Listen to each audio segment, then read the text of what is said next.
Olá, conservadores! Estamos começando mais uma edição do Burke Café, o seu bate-papo conservador. E hoje estamos aqui com Dom Luiz Felipe de Orleans e Bragança, príncipe brasileiro da família real imperial, cientista político e escritor do livro Por que o Brasil é um país atrasado. Seja muito bem-vindo, Dom Luiz. Muito obrigado por estar me recebendo. Muito feliz de estar aqui. É uma alegria para a gente tê-lo aqui.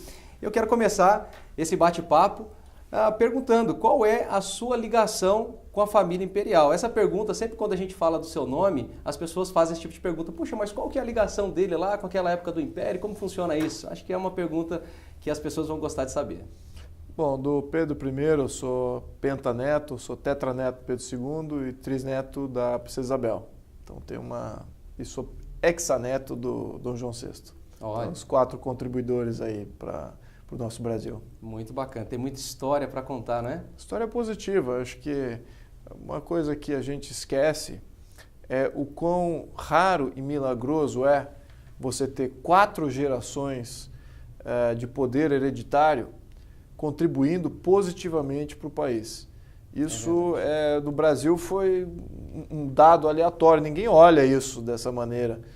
Os outros países você sempre tem um rei que é bom, o outro que não é tão bom, o seu neto é um tirano, aí volta a ter um rei bom, então fica nesse vai e vem. O Brasil teve 4 gerações aí muito positivas, né? Então você teve João VI que trouxe o ímpeto de formação de nação, o Pedro I que deu a independência, Pedro II que fundou as instituições democráticas do Brasil e que transferiu até boa parte desses ensinamentos e no início do Brasil República foram fundamentais aí para nos diferenciar, e a Princesa Isabel que libertou os escravos. Então você tem aí 4 gerações contribuidoras e difícil você encontrar um paralelo histórico aí em outros países.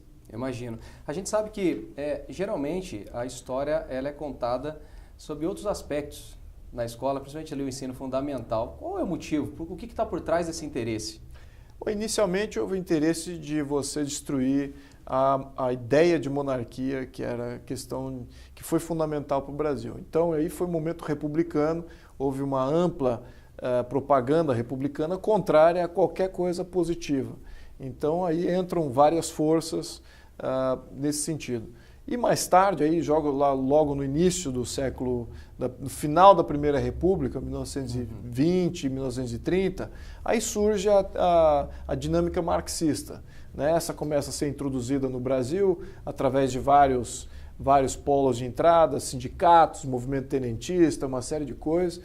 E aí eu diria que exacerbou ainda mais a necessidade de você destruir qualquer coisa positiva do passado. Pagar aquele momento bom. Exatamente. Então aí vivemos ainda a consequência desses 2 movimentos. Claro que o que é mais presente hoje é a questão do marxismo cultural, da crítica, né, histórica, né, passar julgamento naquilo que é do passado com visões e valores de hoje. Então você tem uma série de contextos assim que são muito destrutivos e que não vão conduzir a reforçar o que é ser brasileiro, o que é a nossa cidadania. Quero falar um pouquinho sobre isso mais para frente, sobre a questão do marxismo cultural, um tema muito interessante também. Mas quanto a você, como você se define politicamente?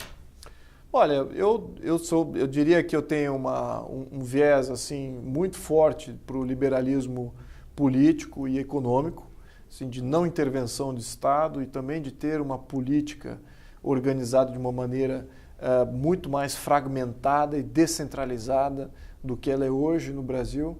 Então, eu diria que essas são minhas 2 vértices de pensamento. Isso, o que é a base disso? A base disso é a vontade, é a proteção da família. Aí você passa assim, poxa, como é que isso se sucede? É você não ter um Estado tão interventor e ao mesmo tempo protetor. Exatamente, porque a ordem natural ela não precisa de um grande protetor. É aí onde a gente sofreu. Os conservadores no início do século XX, eles, de certa maneira, viraram a casaca na ordem natural. Né? Nós vivíamos de acordo com princípios de ordem natural, de subsidiariedade, poder na comunidade, poder no cidadão, das famílias, que é o preceito conservador. A gente vivia de acordo com esse contexto. Mas com o advento do Estado Social, a gente inverteu isso. E os conservadores foram os primeiros a cair na armadilha, começar a defender o Estado Social. Porque o conservador ele quer proteger a vida, ele quer proteger aquilo que é estável, ele quer estabilidade, ele quer proteger a família, etc. E o Estado Social tem uma narrativa falsa. O discurso acabou confundindo. O discurso falso. Então precisamos de assistencialismo, então precisamos aqui de Sistema Único de Saúde Nacional Obrigatório Estatal, precisamos de leis trabalhistas. Então aí começa o estatismo. E ele é muito fomentado por conservadores. Então, no minuto que você tiver aí o convencimento de que os conservadores, que davam apoio a esses pilares socialistas, no fundo, né, maquiados aí de proteção da família, proteção da sociedade, quando você trazer a luz para esse fato, aí você vai ter o real conservador ressurgindo no Brasil, que eu acho que está acontecendo. O conservador socialista não existe. Ele é um socialista. Ele se tornou um socialista. Então agora o que está... quadrado redondo, né? Exato, isso não existe. Então ele tem que entender o que faz ele conservador. E é a proteção da ordem natural. E que o Estado Social viola a ordem natural das coisas. Então você tem que resgatar isso, esses princípios, resgatar essas definições. Já falei muita coisa aqui que para quem não segue vocês vai ficar um pouquinho fora aqui de contexto. Mas eu acho que isso é essencial. Eu acho que essa missão aí é fundamental e eu acho que a gente está num vértice aí muito importante disso. Eu vejo que essa raiz está sendo reconquistada, ela existe lá, existe a raiz para poder brotar de novo, então a gente tudo não está perdido e ela é muito forte. O artificialismo que foi criado aí nos últimos 100 anos, ele não conseguiu dominar 100%. O nosso contexto. A ordem social é muito mais forte do que... Há uma esperança pela qual vale a pena lutar. Exatamente. Então... É verdade. Agora, sobre o tema do liberalismo, é possível dizer que o auge do liberalismo econômico aconteceu no período do Brasil Império? Olha, foi o mais próximo que tivemos, próximo de um laissez-faire, foi durante o período imperial, não antes. E não depois também. Apesar de que a Primeira República, ela também foi criada, a primeira Constituição Republicana, ela meio que até tentava corrigir algumas coisas do Brasil Império, descentralizando o poder, criando os estados, membros, criando de fato governos mais autônomos, mas falhou. Falhou porque a riqueza que foi gerada durante o século XIX, os agricultores... que no início do século XIX tínhamos uma população aí de mais ou menos 4 milhões de pessoas, no final do século XIX já estavam batendo 3 vezes esse tamanho, estavam com mais ou menos 12 milhões de pessoas, mas o que não se mapeia exatamente é a riqueza que foi gerada com o laissez-faire naquele período. Então formou-se grandes oligarquias, grandes produtores agrícolas e eventualmente esses com muito poder econômico resolveram querer interferir também no poder político. Né? Então aí é que houve esse grande problema. Né? Então acho que o Brasil, no final do Brasil Império, ele já não controlava e não conseguia se blindar dessas interferências oligárquicas no modelo político. E chegou a culminar no golpe de Estado de 89. E foi exatamente por essas forças. Eu acho que você tem aí na função do imperador, da família imperial, até uma força progressista no Brasil. Sim, de fato era conservador, sem dúvida, mas eu estou dizendo progressista do ponto de vista de vontade de industrialização, de incentivo à ciência, incentivo à cultura, de abertura ao conhecimento, à academia. Então isso tudo era trazido através do poder imperial. Claro que os agricultores eram contra isso, porque encarece o custo de produção. Você trazendo trabalho assalariado, industrializando o Brasil, encarece a produção e você fica ali, poxa, e agora como é que eu vou sustentar assalariados numa fazenda? Fica muito caro. Então eu não quero mais esse imperador falando essas coisas, não.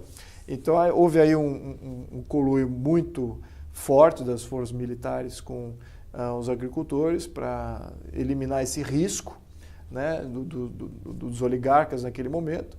Isso se materializou. A Constituição Republicana de 1891 veio à tona. Ela era liberal também, Mas aí já estava tudo tomado, já estava tudo dominado. A questão econômica, a questão política, aí entrou sobre o domínio das oligarquias. Então a gente não descentralizou de fato, a gente não virou um país descentralizado, que deveria, em função da Constituição. Politicamente se fechou, teve estados de sítio decretados aí a todos os governos, todos os primeiros governos. Então, assim, eu diria que aí foi o único momento de laissez-faire mesmo que a gente teve, foi no período imperial. Em detrimento, né, até do próprio poder imperial. Sim, sim. Pois é, Dom Luiz. Como já falado aqui, a República ela nasceu a partir de um golpe, né? Talvez o verdadeiro golpe militar ali, né? E ela não funcionou. A pergunta básica é por que ela não funcionou? Se ela partia de um pressuposto que era para melhorar. Porque, olha, a evolução, a gente já estava numa evolução muito boa. Se você entender que a gente estava com 4 poderes e que podemos até ter mais do que 4 poderes para estabilizar e fragmentar ainda mais o poder político. A democracia, então, diminuiu os poderes de 4 Você retrocedeu. Retrocedeu. Você tirou um 4º poder. Tá bom, você retrocedeu. Aí muitas pessoas até tiram sarro. Você tirou o 4º poder, voltou a 3. Por que não voltou para 1 poder, então? Volta a ser 1 poder em vez de 3, porque 3 já não era estável. Nenhum país desenvolvido tem 3 poderes. Isso já no final do século XIX já estavam vendo isso. Esse modelo que o Brasil tinha aprimorado era copiado por alguns países da Europa. Então a gente tem que entender que a gente foi um balão de saia que deu certo e que alimentou ainda algumas monarquias europeias do meio para o final do século XIX.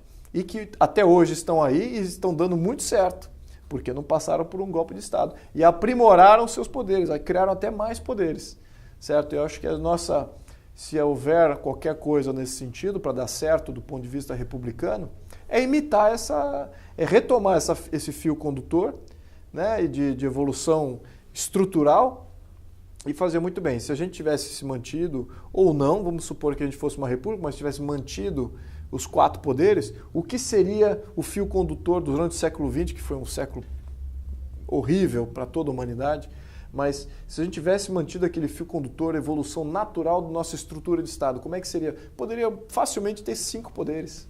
5 poderes, até mais. Um poder, Conselho de Estado aumentaria a estabilidade. Aumentaria ainda mais a chancela. Eu diria que teria que ter 6 poderes, no meu ponto de vista. Tá? Eu vou dizer que os 4 poderes são Executivo, Legislativo e Judiciário. Você teria o poder moderador, certo? Que é o poder do chefe de Estado, que todo país da Europa tem, um chefe de Estado. Eu diria que tem um 5º, que é o Conselho de Estado, que aconselha o chefe de Estado. E ele já existia no Brasil Império, só não tinha tanto poder assim, era só um conselho consultivo. Mas seria interessante ele ter um poder de veto do chefe de Estado. E o 6º poder, povo, diretamente agindo, democracia direta, mecanismo de democracia direta. Isso é a evolução natural daquele modelo de 4 poderes. Se fosse passar aí, dar um avanço mesmo durante o século XX, mantendo aquilo lá como sendo bom, aquela premissa como sendo boa, como é que ele evoluiria para hoje? Então essa que seria a minha proposta para o século XXI. Talvez alguns que estão nos ouvindo, os sucessos da época do Brasil Império, para muitos é novidade, para que o Brasil ele tome o rumo certo, digamos assim. O retorno à monarquia seria um caminho ou existe uma saída ainda na República? A República ela tem uma saída que é imitar a monarquia. Ela tem que imitar o contexto estrutural de uma monarquia. E vamos lembrar... Você deu alguns exemplos, por exemplo, monarquia, vamos lembrar que monarquia, né? Quando você fala monarquia no Brasil, a referência que a maioria do povo tem é aquela monarquia absolutista, isso. É aquela ideia esse é o paradigma retrógrada, pré-revolução americana, pré-revolução francesa. Lembrando que o Brasil nunca teve isso. O Brasil já nasce pós-revolução francesa, nasce pós-revolução norte-americana e foi altamente influenciado exatamente por esses 2 momentos políticos. Então, a gente já foi uma evolução deste momento pós-revolucionário. Então a gente já nasce um povo livre, não tem? Eu até já tive um debate aí, uma troca, né, com um comunista que falou, olha, vocês vão voltar a ser súditos. Eu falei, peraí, como é que é voltar a ser súdito? O brasileiro nunca foi súdito. aqui a Constituição de 1824, artigo 6 da Constituição de 1824, estipulando o cidadão brasileiro, estipula ali quem é o cidadão, os direitos do cidadão. Então o conceito já era de cidadão, não era? E até a própria formação de império, isso já pressupõe que é algo legislado e delegado pelo Senado e pela Constituição, e não uma coisa herdada pela hereditariedade ou colocado, ungido por qualquer religião. Essa que é a diferença, por isso que foi chamado Brasil Império, não Reinado do Brasil. Então essa que é a grande distinção. Há uma diferença. Uma diferença muito grande. Os liberais foram extremamente partícipes nessa Constituição. Eu diria que foi a grande chance do Brasil ter sido um exemplo de país que seria um modelo para o mundo, foi naquele momento. Eu diria até no segundo reinado, após as alterações constitucionais feitas por Pedro II, em 1847, que aí ele se demoveu, ele tirou o poder dele mesmo e entregou, falando, agora eu não tenho mais o poder executivo. Então, a tua pergunta foi com relação a se daria certo, o Brasil daria certo. Teria que imitar isso que eu estou falando, uma república, teria que imitar essa evolução, essa fragmentação de poder, entender qual que seria o fio natural de evolução disso. Não é retroceder para 3 poderes. Nenhum país é desenvolvido com 3 poderes. Nenhum país é desenvolvido com 3 poderes. É importante frisar isso. Vou ter que frisar isso aqui, vou repetir quantas vezes precisar. Pode pegar. Qualquer país desenvolvido, ele tem 4 poderes ou mais. Então, não e o nosso modelo é o modelo de 3 poderes. Nós somos aí num modelo extremamente retrógrado, modelo marxista. Ele é um modelo que premia um executivo muito forte, ele premia a ascensão do ditador do proletariado, ele premia populismo.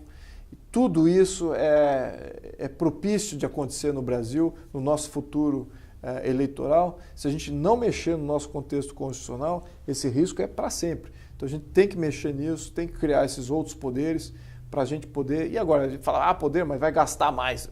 Quem disse em gastar? Quem disse que o poder moderador tem que ser remunerado? Quem disse que o Conselho de Estado tem que ser remunerado? Por que não pode ser de cidadãos, ou eleitos, ou até sorteados? Quem disse que isso não pode se materializar, como é em alguns países, como é o caso de um júri, por exemplo? Um júri é selecionado por sorteio. Então a gente tem que reconquistar esses valores que foram completamente sufocados pela teoria marxista, porque a teoria marxista ela é muito poderosa. Sim. Tem que entender a profundidade. Ela age na cultura, né? Porque ela age não só na cultura, ela age na economia, ela age na política, que é o que o governo faz política, e ela age na organização de Estado. Existe uma organização de Estado perfeita para o marxismo, e essa é a organização que o Brasil tem. Então no nosso contexto de 3 poderes, isso é ideal para o marxismo e uma ditadura. Né? Todas as ditaduras da África Central, da Ásia, algumas da América Latina. O nosso modelo é propício para uma ditadura. O nosso modelo é perfeito. E não o contrário. Muito pelo contrário. A gente, com o modelo que a gente tem, o presidencialismo brasileiro da Constituição de 88, foi copiado agora pela Turquia. A Turquia saiu do modelo parlamentarista de 4 poderes, com poder moderador do chefe de Estado lá, e eliminou esse poder, agora tem 3. O Erdogan assume a chefia de Estado e a chefia de governo, agora ele pode implementar e fazer da Turquia um Estado islâmico. Então ele tem agora esse poder para fazer. É mais fácil. Muito mais fácil. Por aí. Então você não tem mais freio na questão quando vocês têm 3 poderes, você não tem freio. E é isso que a gente precisa colocar, um freio. O poder moderador é um freio natural. As pessoas esquecem, muitos jornalistas falam besteira, não entende. O jornalista entende fazer jornalismo, o historiador entende fazer história. Agora, a ciência política, ela analisa modelos políticos, ela faz comparações e é factual, ela não tem narrativa. Ela faz uma coisa muito mais científica. Então, nessa análise científica com muito mais frio, você vê nitidamente, quanto mais cerceamento e freios ao poder você tem, mais duradouro é o poder, mais estabilidade política você dá, isso transfere indiretamente a estabilidade econômica, que transfere em fazer riqueza, e você tem menos ditadura surgindo durante um período de alta estabilidade e fragmentação de poder. Por quê? Porque é difícil você concentrar muito poder. Sim. A ditadura, por definição, ela é concentradora de poder. Então, agora, o Brasil, você já tem essa concentração por definição, por organização. Então, o cara já nasce cheio de poder. O presidente que é eleito, ele tá ali, em soberba de poder. Ele tem o comando de um orçamento trilionário. E com esse orçamento, ele pode fazer o que ele quiser, ele pode comprar os outros poderes, ele pode fazer manipulação de absolutamente tudo que ele quiser, pode roubar a nossa poupança, que o Collor já fez, pode reestatizar o Brasil, pode privatizar todo o Brasil, ele faz o que ele quiser. Porque o modelo permite. Porque o modelo permite, é poder total. Mas é importante a gente frisar que há um caminho. Eu digo isso porque esse bate-papo ele nos enche de esperança. As mazelas que acontecem no dia a dia, elas fazem o contrário. Elas nos fazem, muitas pessoas, quererem sair do Brasil. Mas o fato de nós falarmos, vermos aqui que há um caminho, constatarmos que há um caminho, isso é esperançoso. Há esperança, então, para o Brasil e para os brasileiros. Absolutamente. A gente precisa ter a gente tem eleição para governo, né? A gente precisa ter uma eleição para o nosso Estado, para refazer o nosso Estado. E não é uma eleição per se, mas seria aí uma revisão constitucional muito séria, com pessoas idôneas, que entendem do assunto, têm alta capacidade de análise aí desses contextos de uma maneira fria, não marxista, certo? Já é um bom começo de não ter os marxistas, porque esses são destrutivos de Estado de Direito, são criadores de ditaduras. Então vamos tirar esse do contexto da discussão. Então vamos ter os não esquerda, vamos dizer assim, teriam que ser os não marxistas. Podemos até ter algum de esquerda ali que gosta de ver assistencialismo e tal, isso até pode ser que exista, mas vamos falar de organização de poderes aqui, que eu acho que é um tema suprapartidário e supraideológico. Se é uma conscientização que precisamos ter um Estado de Direito, aí você já entra com a premissa que a pessoa que aceita isso vai ser uma pessoa boa para você ter junto. Né? Ele quer o Estado de Direito, ele quer que as leis sejam as preponderantes e que tenha um vínculo das leis com a cultura nacional, com a cultura social daquele momento. Então, você cria uma simbiose importante ali. Se você concorda com essa premissa, você é qualificado para discutir o Estado. Agora, se você é marxista, você já é destruidor do Estado de Direito, por definição. Alegam que ama a democracia, mas na verdade é o que mais detesta. Não, aí isso é tudo narrativa, exato.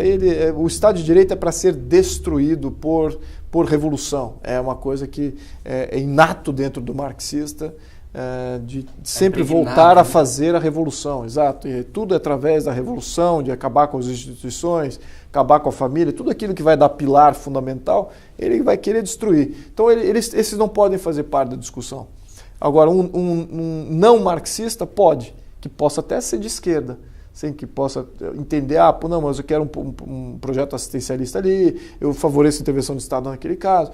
Essa aqui é a discussão positiva, né? A nova esquerda é uma esquerda não marxista, mas que fala assim, não, o Estado tem que intervir. E a nova direita fala assim, não, isso é da sociedade, isso não é do Estado, para o Estado intervir. Essa que vai ser a nova discussão. Aqueles que, não, o Estado tem que intervir, e aquele que fala, não, isso é da sociedade, o Estado não pode intervir. E essa que vai ser a postura da direita conservadora. Né? Então, proteção daquilo que é da família, escolhas da família. Né?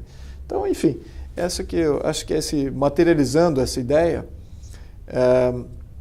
você pode estabilizar até com uma república. Sabe? Uma república copiando esses preceitos, indo nessa direção de fragmentação de poder, descentralização, mais freios para a criação de leis, mas quase nenhuma chance, ou muito pouca chance de você fazer uma alteração constitucional, você blindar a tua Constituição. E se você vai blindar a sua Constituição, ela também não pode ser interventora. Tem que ser uma Constituição bem enxuta, bem neutra. E a intervenção ocorre, um governo ou outro, temporariamente, faz uma intervenção, faz um movimento pontual aí de algum programa social local, alguma coisa temporária. Aí sim, aí a coisa ganha uma estabilidade bem ampla, e eu acho que o que mais o brasileiro precisa ter é opção. Se você dá opção entre um estado ser organizado diferente do outro estado, você ter competição entre estados, aí o cidadão decide onde é que ele vai morar em tal estado, vai morar no outro estado, vai migrar. Então você cria aí uma miríade de opções que o brasileiro ainda não viu, né? Acho que daria um bom boom aí de esperança nesse caso. Muito bem. A gente falando de esperança, sabemos que existe o grupo daqueles que são monarquistas e ele vem crescendo a cada ano que passa. Uma pergunta bem objetiva. Na sua concepção, você acha que é possível esse clamor, esse desejo desse movimento de que o Brasil volte a ser uma monarquia? Isso é possível? É possível, absolutamente é possível. Eu acho que a gente ainda está no início desse movimento, não estamos nem no começo. Acho que a profundidade de conhecimento que você tem dos monarquistas de hoje ultrapassa o que existia em 93. Em 93 havia toda uma organização, a família estava organizada para fazer isso, havia tempo de televisão gratuito por lei, né? Então a gente tinha tempo de exposição, porque a monarquia, etc. Tinha escritório de marketing, havia 2 círculos monárquicos instituídos para fazer esses debates. E agora tem círculo monárquico em quase todo o Brasil, algumas 20 vezes mais do que tinha naquela época. Tem uma espontaneidade absurda na questão da internet, que você vê que brota sem controle nenhum. Isso é uma espontaneidade muito forte, uma cobrança também muito maior, o que mostra uma certa indignação e uma certa vontade de fazer essa coisa.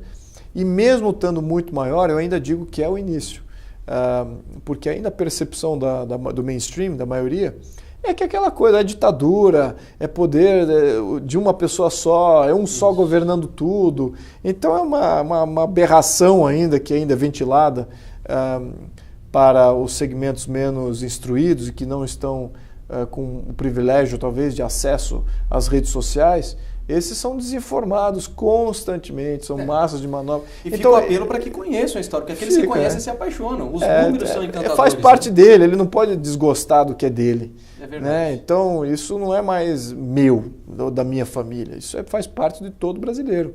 Então, o que a gente tem é uma responsabilidade maior de não comprometer esse legado.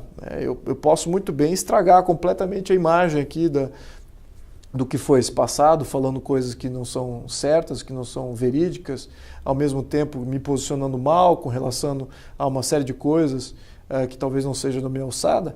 Então, eu tenho um limite aí muito forte nisso aí. Agora, que é uma necessidade da gente se envolver mais, eu diria, né? Ela existe, porque o Brasil está num vértice de decisão.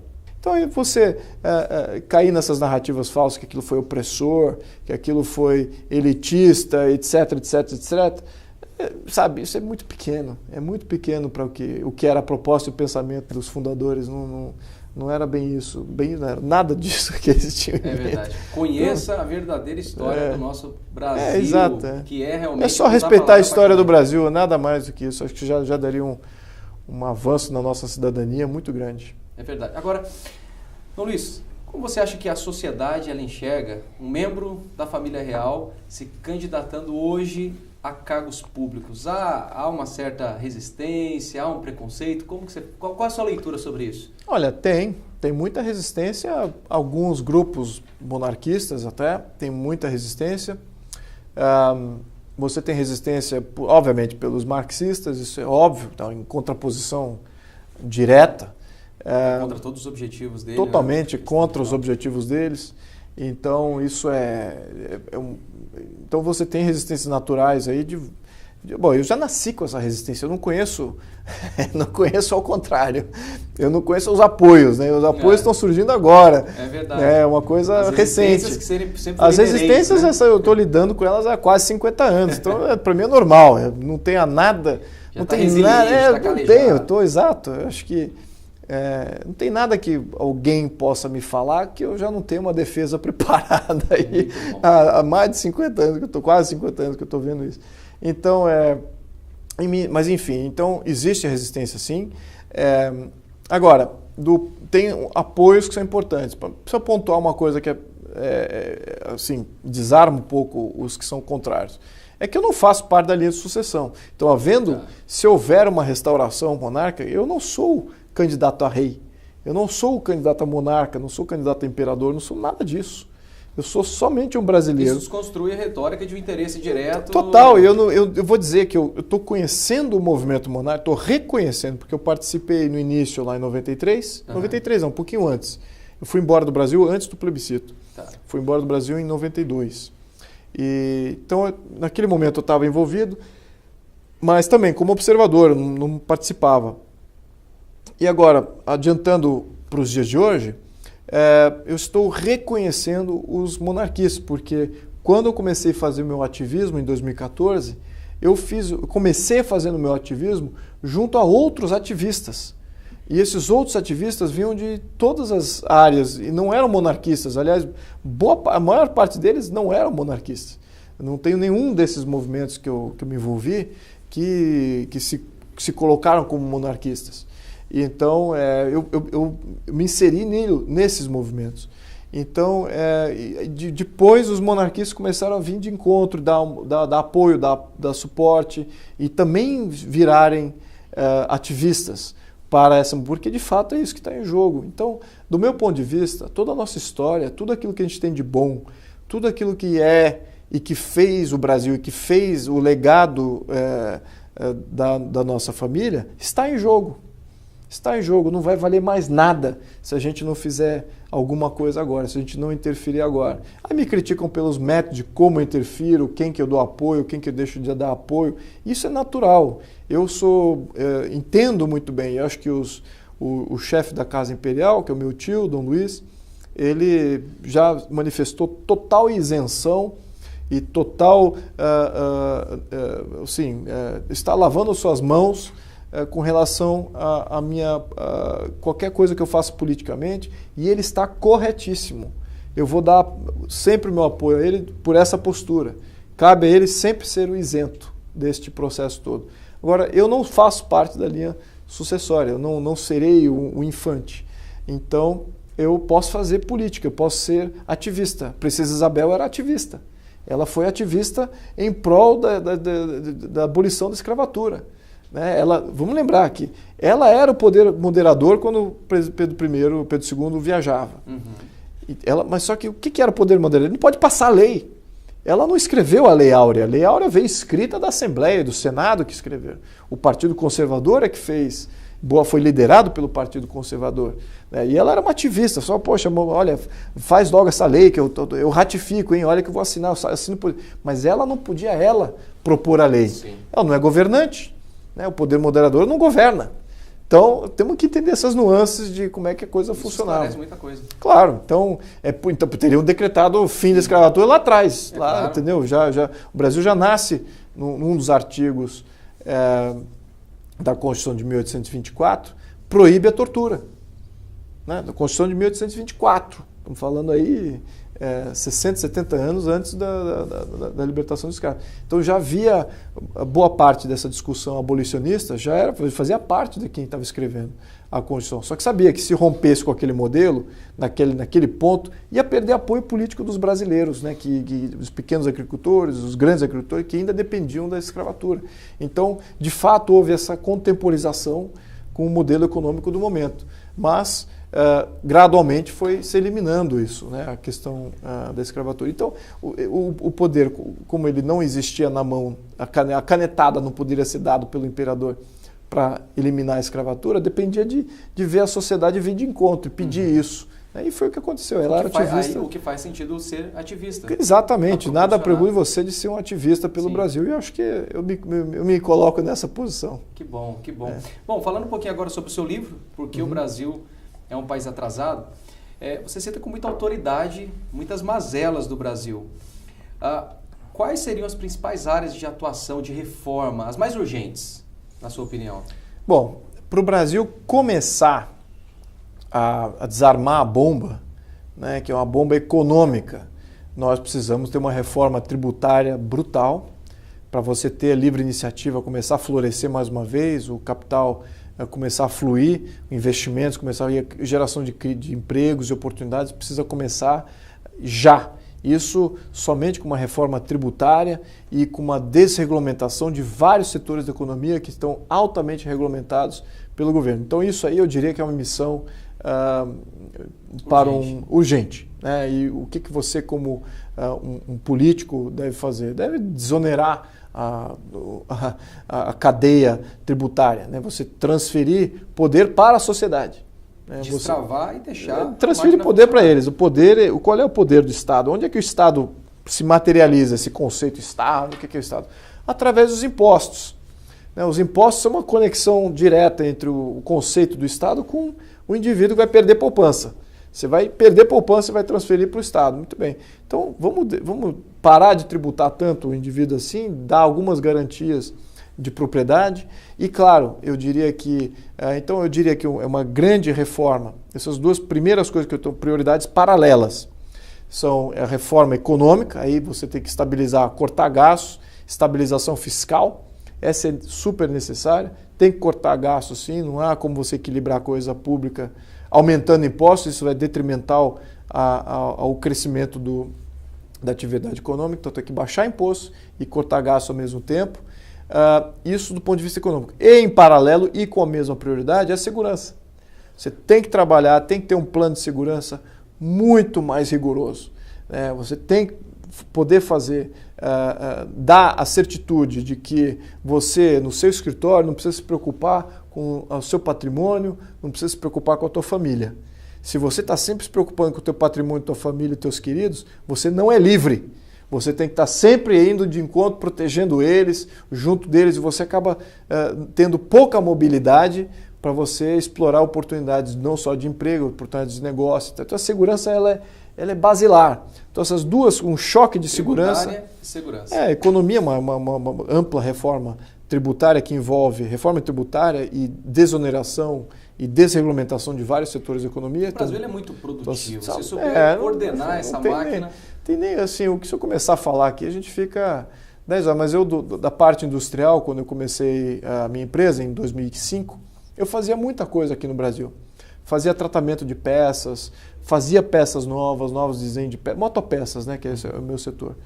E aquilo tudo era feito no Brasil tranquilamente. Havia vários fornecedores, microempresas feitas em garagens de pessoas físicas. Então ele montava ali a sua operação, seu torninho, mas ele conseguia ali produzir suas 2, 3 mil peças por mês. Então, poxa, aquilo é bacana. Teria um fomento industrial numa área residencial, sem problema nenhum. Mas ao longo de 2005 para até 2010, o aumento de regulamentação, aumento de controle tributário em cima desses pequenos produtores, o setor industrial implodiu. O governo que deveria dar impulsão para a economia acaba travando. Saiu. Então você faz... Em 2005, quando eu comecei, o PIB do Brasil, parte dele era quase 20%, na faixa de 20%, era a área industrial. Hoje estamos a menos de 10%. Olha. Então a gente só foi caindo. Então esses pequenos produtores, pequenos industriais saíram do ecossistema econômico. Então eu falei, agora se eu quiser fazer mesmo uma peça, que é uma peça pequena, uma coisa meio artesanal, não tem mais no Brasil. Eu tenho que buscar na China, já vem tudo pronto da China. Eu falei, mas por que não faz aqui no Brasil? Porque tem regulamentação e tributação. Não é porque não tem matéria-prima, nós temos a matéria-prima mais barata do mundo e a melhor, que é exportado para a China e volta para a burocracia mata a nossa capacidade de converter aquilo que é nosso para o nosso benefício, porque todo valor agregado está na conversão da matéria-prima. A gente pode exportar aqui trilhões de toneladas de bauxita, de minério de ferro, de aço já em lâmina, não importa. O que realmente importa é o que você vai fazer com isso. É um escapamento de motocicleta, é uma vela de ignição, é o chassi de uma moto, é o chassi de um carro, é uma roda de carro. E isso é que tem valor. E é isso que a gente está importando de volta. Então por que a gente não tem essa produção aqui? Por causa dessa cascada de impostos. Então aí você fala, mas de onde vem isso? Por que o cara inventa uma cascada de impostos? Para atender os interesses do Estado. O Estado não está nem aí como é que ele vai tributar. Ele não está nem aí se ele vai afetar a vida do pequeno produtor, do pequeno empresário, não está nem aí. Ele tem que tributar porque ele existe. Então, ele existindo, eu vou tributar para sanar a minha necessidade. Mas peraí, qual é o serviço que você entrega? Qual é o benefício que você vai fazer com isso? Não importa. Tem contrapartida. Não tem contrapartida, não tem cobrança, não tem transparência, não tem comunidade envolvida em cobrar por isso.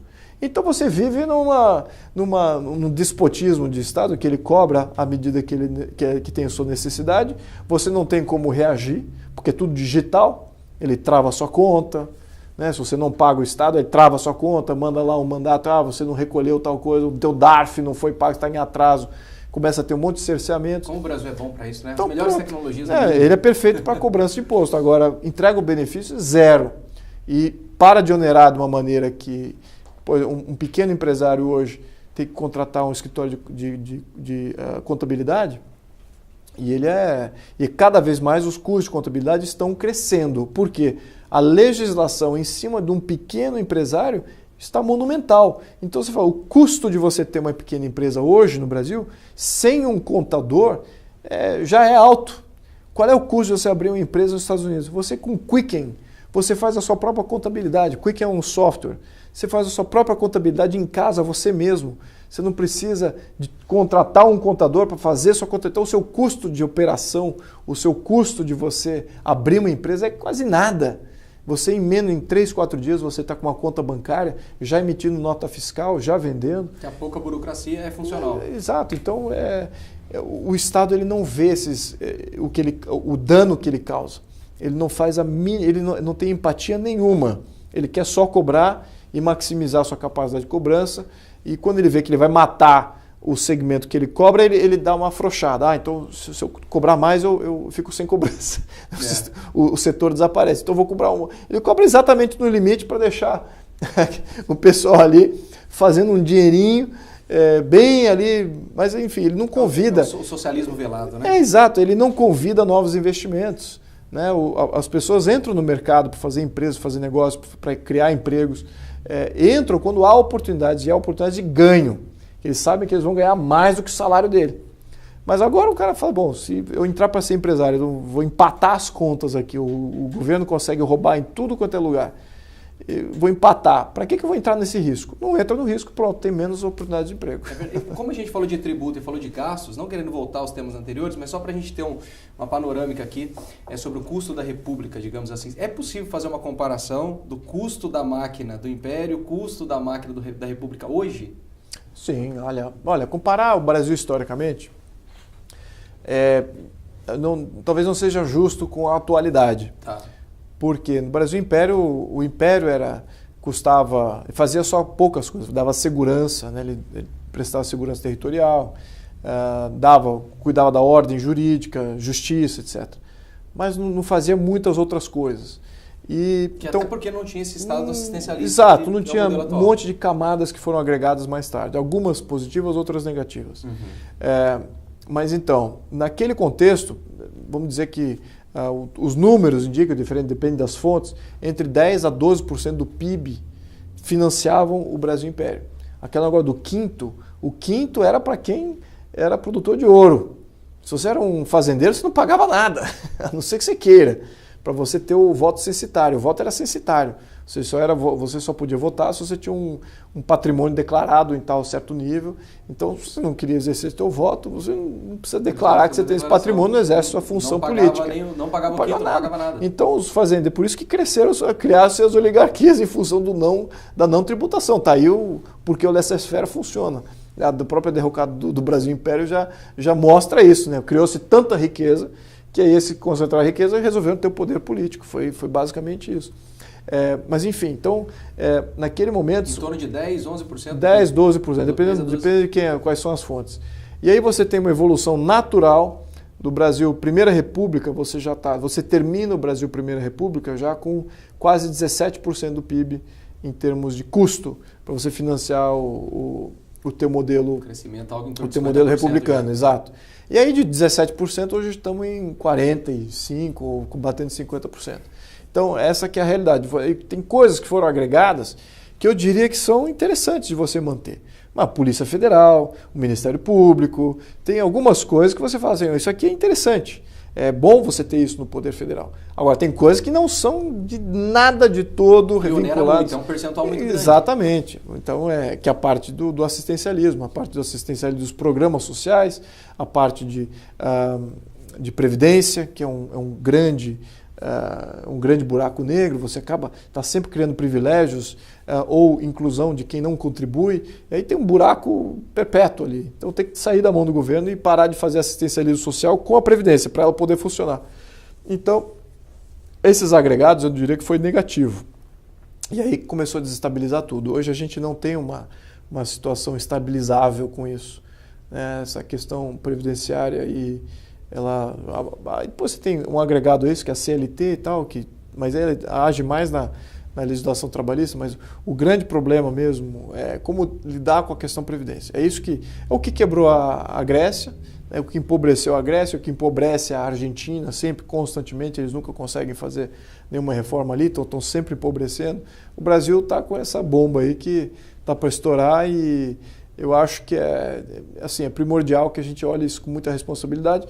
Claro, eu acho que eu tenho vários modelos aqui, não quero conflitar com os economistas aí que têm já suas soluções, mas eu sou favorável à descentralização desse modelo. Eu acho que não deveria ter previdência federal na mão do governo federal, para começo de conversa, que cada estado defina se vai ter sua previdência ou não, se ela vai ser estatal ou se vai ser privada, e que fique mais próximo do eleitor essa decisão.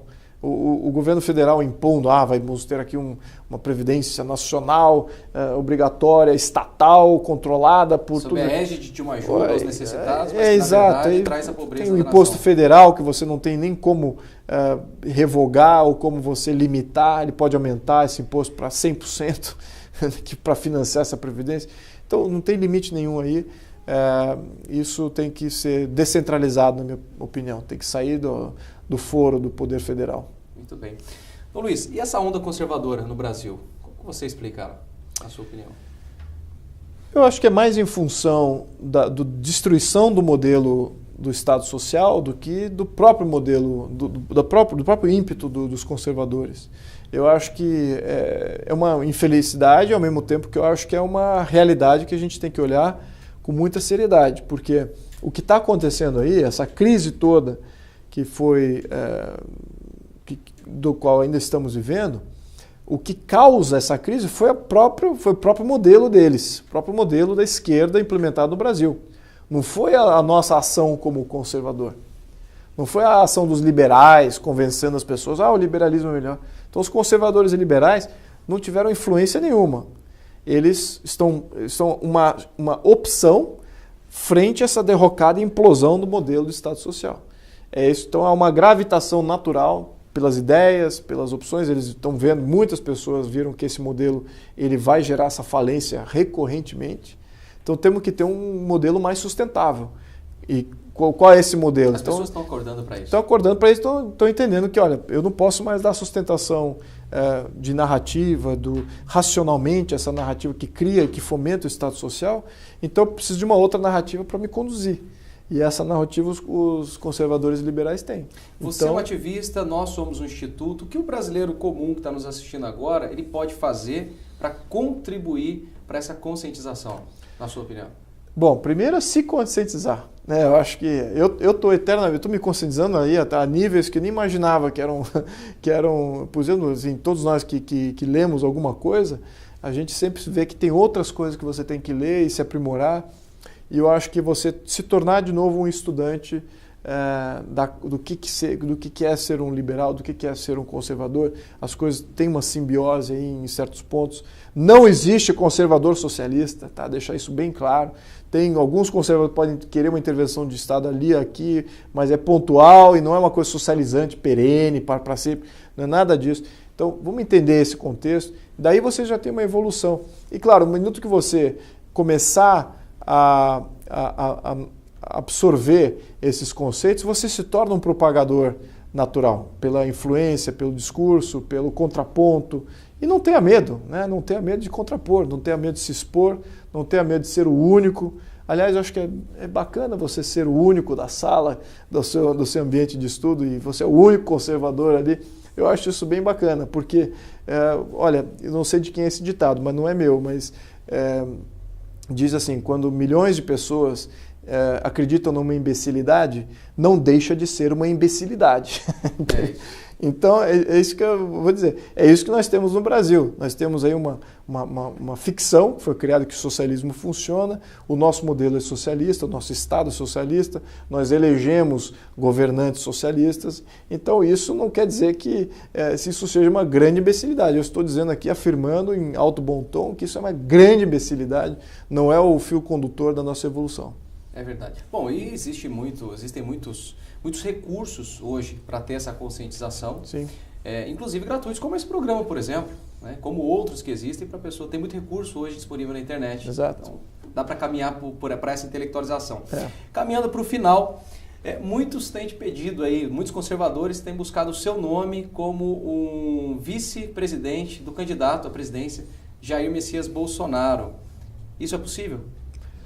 Olha, o que aconteceu, tudo isso surgiu da própria internet, né? Porque em nenhum momento eu fui contemplado. A discussão para quem ia ser vice era Janaína, foi o general Heleno, que eu achei uma ótima opção, acho que seria uma grande contribuição. Marcos Pontes também, outro militar. Então, havia já um rol de pessoas que estava ali na discussão. Depois que houve esses entraves, aí surgiu a questão da Janaína, aquilo de fato se materializou, a base talvez tenha reagido, então surgiu meu nome em função dessa reação da base. Então a minha expectativa aqui, eu estou aqui para contribuir. Se isso for ajudar a candidatura do presidente, como é que eu vejo a candidatura dele? Eu acho que isso que é o mais importante. Eu acredito no que ele significa. Eu acredito que ele significa a mudança completa de paradigma e de narrativa política. Completa. Então, você vê que há um combate a tudo aquilo que ele fala, do jeito que ele fala e tudo, e é um combate sistêmico. E é isso que a gente tem que lutar. É contra o sistema.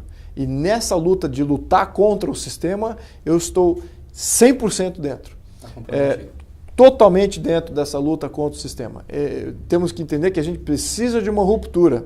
A gente não precisa de uma contemporização, a gente não precisa de um centrão se compondo ali para continuar dominando a coisa pública do jeito que ela está.